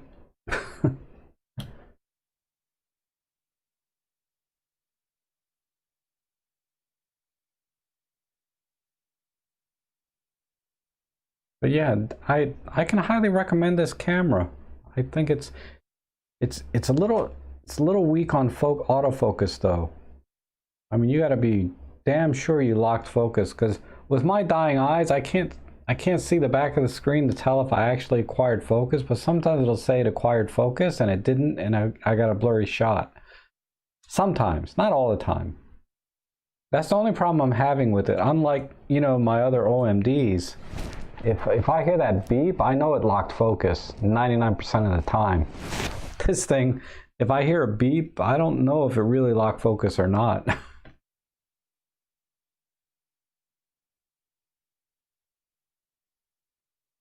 And then the Expanse is quite nice, but it seems like we still have to wait for, yeah. Oh my God, I was so into the Expanse. Seasons 1, 2, and 3. I was hardcore, man. I was hooked. I like binge watched them. And then season 4 is a little bit weak compared to the first 3. I don't know why. But it was more about, it's been so long since I've seen it, because I binge watched season 4 as well. I mean, it was good, but it wasn't quite as fresh as when I watched season 1, 2, and 3. But I'm definitely gonna wait for season 5.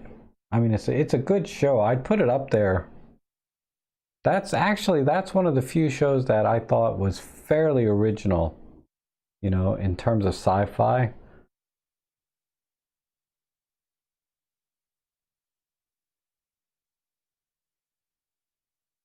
The OA. What is OA? There is a good sci-fi I was watching, and it had the girl from Battlestar Galactica, Starbuck. She was in it. I forget what it's called, Another Life or something. That was a good show. That was really good. I'm waiting for another season of that.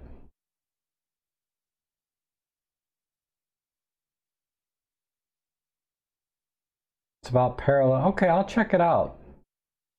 Okay, Provocar. You have to go to hospital classes. You never did tell me if you took the SATs, though.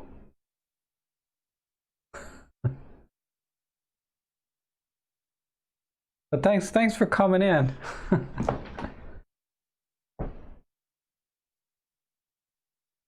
Actually, there's only 14 people here. I should call it.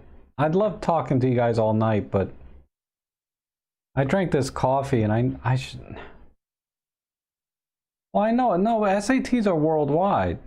Now, a lot of schools don't bother with them. Probably Russia doesn't even care, but I'm sure Provocar took the SATs because it didn't only apply in Russia, right? You're going to apply to a lot of medical schools worldwide. And a lot of schools worldwide need the SATs, mostly the United States.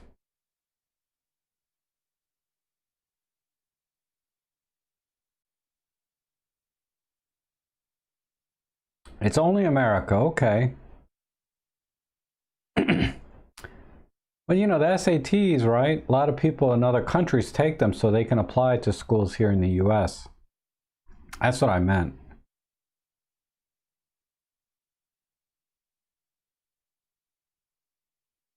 Yeah, I mean, yeah, a lot of schools out of this country don't care about the SATs, but a lot of students that want to come to school in the US take the SAT. So I was just wondering if you took the SAT, that's all.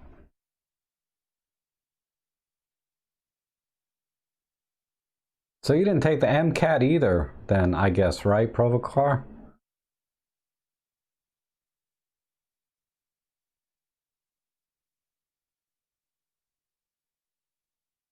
Here, I just had my grades. What do you mean here? I thought you were in the US, Elaine. You're not?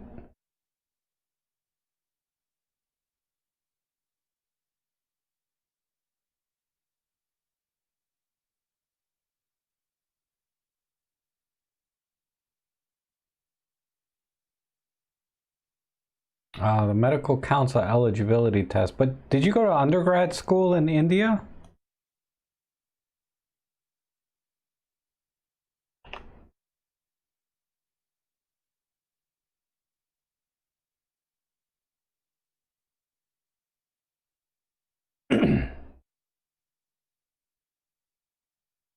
Because if you went to school in India, they got one test you take, right? And it's and that kind of determines where you're going to go. So you must have done really well on that test and went to a good school in India to be able to go to a med school in Russia. So no question, you're a very smart kid. Not that you're a kid anymore, but I know when you're going from high school to college, undergrad, then to grad, then med school, uh, you have to be really, really smart all the way through, no question. I mean, I don't care what med school you go to anywhere in the world, you have to be really smart.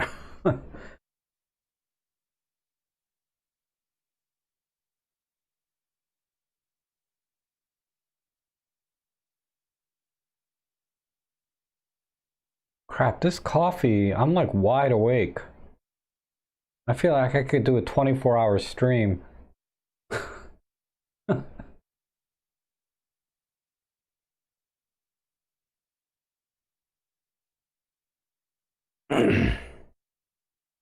Yeah, in India it's called school, right?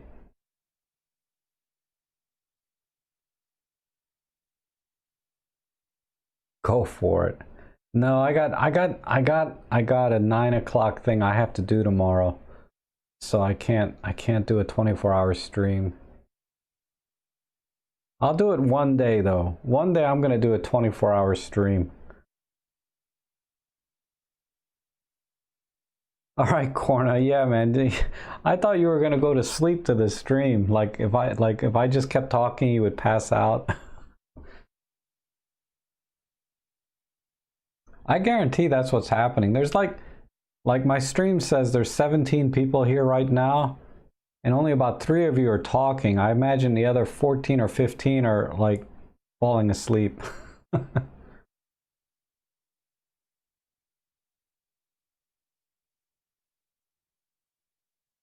Yes, Provocar, I know. I know a lot of or I used to know a lot of Indian students uh that went to school here in the US.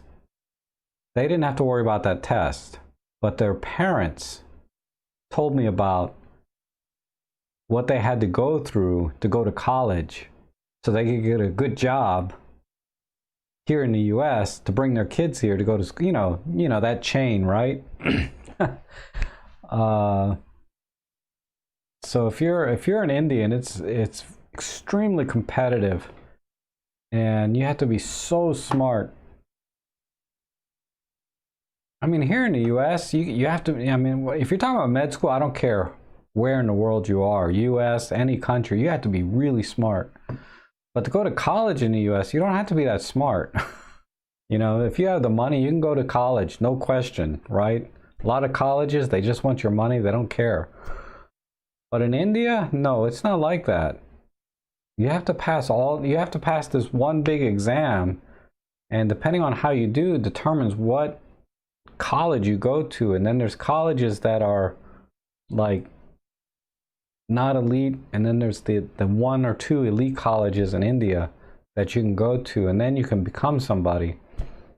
Otherwise, you have to go to school out of the country, and you go to the US to go to school.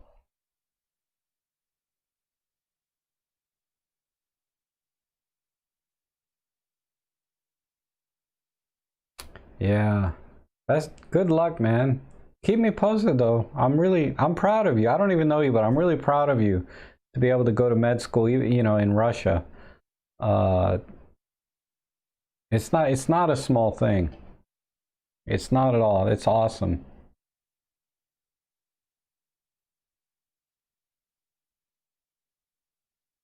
You got an emotionally based body pain. Man, I'm sorry to hear that.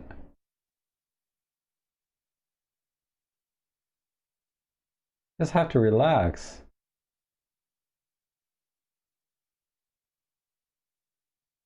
Yeah, yeah, you have to be perfect.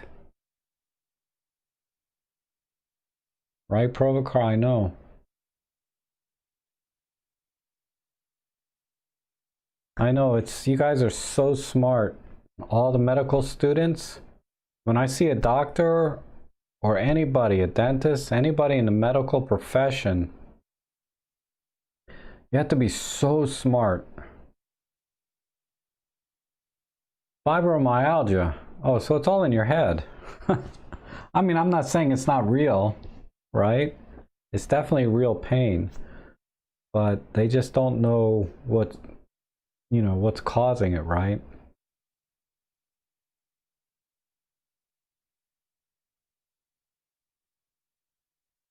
Yeah, doctor is up there. No question.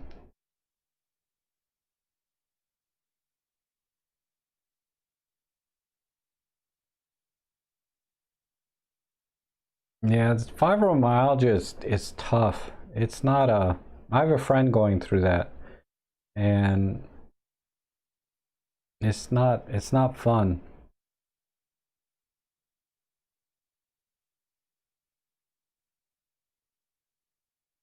Caused by the brain wanting to distract you. Oh, that's interesting. I've never heard that before. But I guess that's as real as that damn mouse. I'm I hate to buy a mouse trap. I don't want to kill it. You know, I want nature to take it out of my house, like a cat or my dog. I mean, I don't leave any food out. Why is a mouse in my house? I don't understand. I'm very clean when it comes to my kitchen. I mean, it sparkles, you know? I don't understand. Ugh.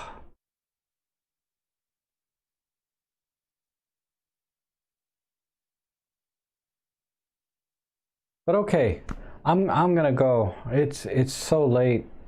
Uh, this stream's been going on for 2 hours now.